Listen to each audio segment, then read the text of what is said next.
hapa bana Ngoto aligusia swala hilo la viongozi wa upinzani katika sura ya kugombea nafasi ya urais. Tunaona grafu iko chini sana katika kuwaimba.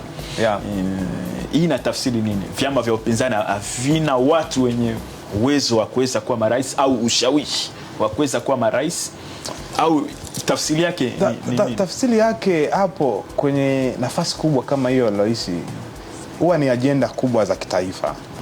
Na nani anaweza kuzibeba ajenda? Yaani mnyongeni haki yake mpeni.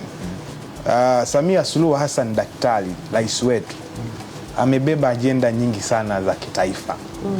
Ajenda ambazo nafikiri hata mtu anapotaka kuwa rais au kuomba urais anasita. Anatawambia nini kibaya cha Samia? Akitizama miradi mikubwa ambayo hatukuwahi kuiwaza kama itatekelezeka, imetekelezeka. Alipokea ikiwa mwanzoni, mingine katikati, ameimalizia. Kwa namna ambavyo amesimamia serikali yake kwa miaka 4. Kwa namna ambavyo ameondoa changamoto ya mashure, kwa namna ambavyo ameondoa changamoto za miundombinu ya afya, kwa namna ambavyo amepambana na jambo la kumtua mama ndoo kichwani. Hizi ni ajenda kubwa mno ambazo katika ngazi ya urais, nataka niwaambie, kila mtu akiingia chumbani akajitizama kwenye kioo, aoni ataenda kuambia nini wananchi ili kumpinga Samia Suluhu Hassan.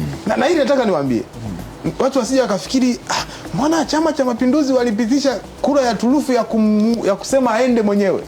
Haya mambo ambayo tumeyapata kwenye uchumi hapa tutazungumza, yana mchango mkubwa sana. Toka taifa hili limeumbwa, leo watu wanaweza kutumia SGR kwenda Dodoma masaa 3. SGR inajengwa kule Isaka. Ni namna gani nchi itakuwa kijiji? Yaani huu muda niliotumia kutoka Ilala kuja Mbezi, inawezekana akautumia mtu kutoka Posta kwenda Mwanza miaka inayokuja. Kwa hiyo ni kitu cha ajabu sana. Kwa hiyo hii ni kongole kwa Chama cha Mapinduzi na ni kongole kwa Samia Suluhu Hassan kwa kuweza kuipokea nchi katika kipindi kigumu na kusimamia miradi aliyoikuta, na akaanzisha miradi mingine ambayo inawaogofya wote wanaotaka urais. Wote wakitizama The Bantu